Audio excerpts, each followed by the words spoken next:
Hi, this is your introduction to quantitative research in occupational therapy.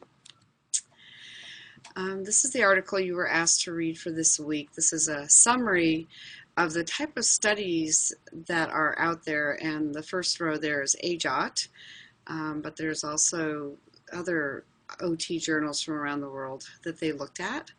And you can see that true experimental research is pretty low. We're still kind of stuck in a lot of descriptive research, and that's great, but for evidence-based practice, we probably need to move beyond that. So evidence-based practice is really pushing us towards higher level of evidentiary studies, and really those would be meta-analysis or systemic reviews, which is where many research studies are put together on one topic, and the true experimental design, which is a random control study. So that was pretty low. And then the next level being cohort studies where there's not a randomization, but there is a control group. So we really need to understand research terms so that we can understand published research. And I know you've been exposed to this concept before, most of you anyway, in your undergraduate studies.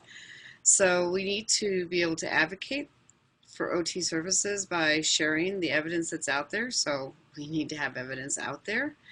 And we need to understand what things mean as we read research articles and hopefully eventually be able to participate in clinical research.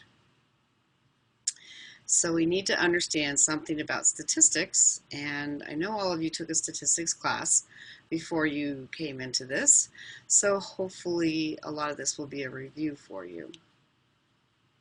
So what do statistics do for us? I know you're all out there pulling your hair going and groaning, but really statistics help us see if there's a significant difference between two groups, not just a random difference. It helps us understand the characteristics of population. So descriptive statistics are important. It's important to understand who we're working with, to understand relationships between different groups or variables. So that would be an ANOVA test. It helps us to interpret test results. So if we understand what a normal curve is, then we will understand better what the results of a test mean, and then to look and see if two variables are correlated with each other. Like, do they seem to go together? So we're going to review descriptive statistics briefly, a little bit about hypothesis testing, look at a normal curve again, which I'm sure you're familiar with, and just briefly talk about some common statistical tests that are used in OT. So you've probably all heard of mean, mode, median, standard deviations, frequency, and range. So a mean, a median, and the mode obviously are measures of central tendency, and you should know what each one of those things mean. But this diagram actually shows you that when a population or a group of data are normally curved, then the mean, the median, and the mode should be pretty much the same. But when the data is skewed to one side or the other, then the mean, the median, and the mode will not necessarily be the same. So this is important to keep in mind when we start talking a little bit about statistics that are parametric and non-parametric. So you've probably heard of hypothesis testing, and that's basically the hypothesis is what you think is going to happen. People who get treatment are going to get better. Whereas the null hypothesis is that there is no difference. So the people who got treatment and the people who didn't get treatment, neither one of them got better or both of them got better, but it didn't look any different between the two groups. So the EKU mythology hypothesis is that rubbing the left foot of Daniel Boone will lead to higher test scores compared to not rubbing his foot.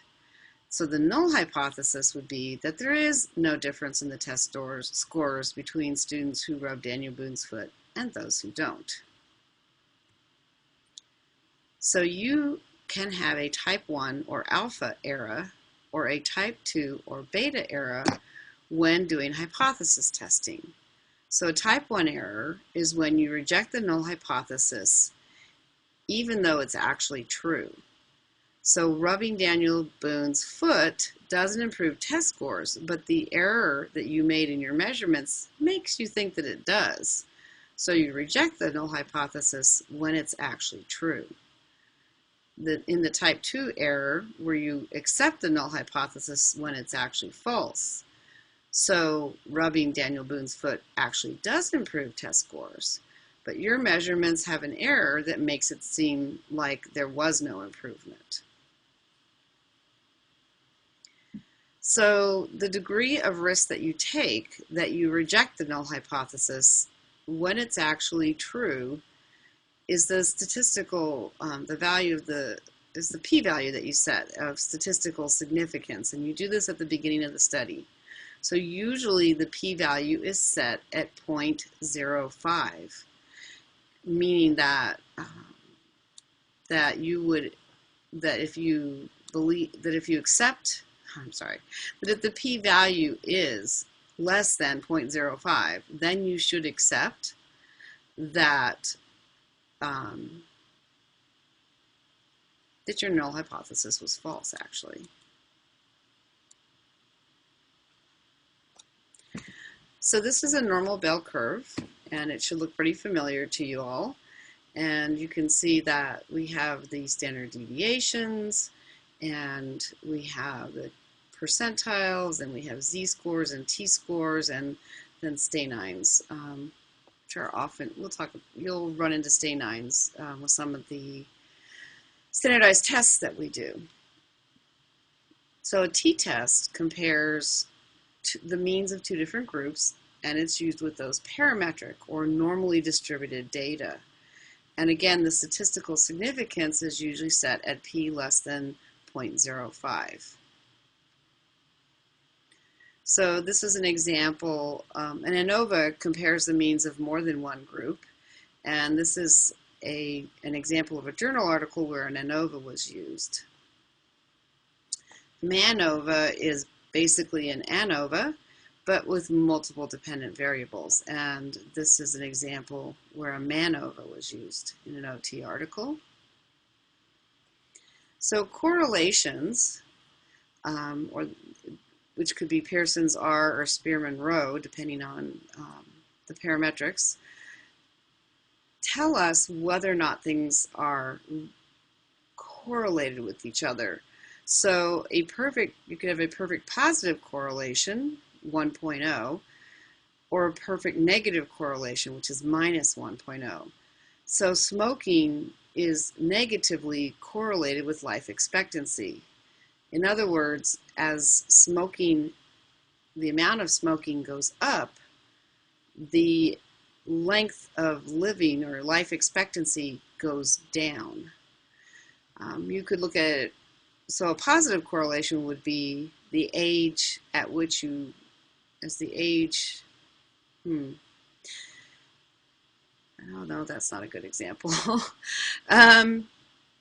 So as you eat more food, your weight goes up. So increase food, increase weight, that would be a positive correlation as a different example.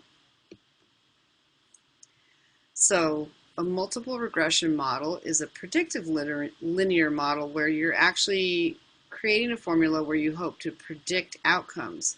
And you can see why this would be important for us in terms of treatment, that we can say, if this happens, this is going to happen, and we can predict outcomes. And so here's an example of that.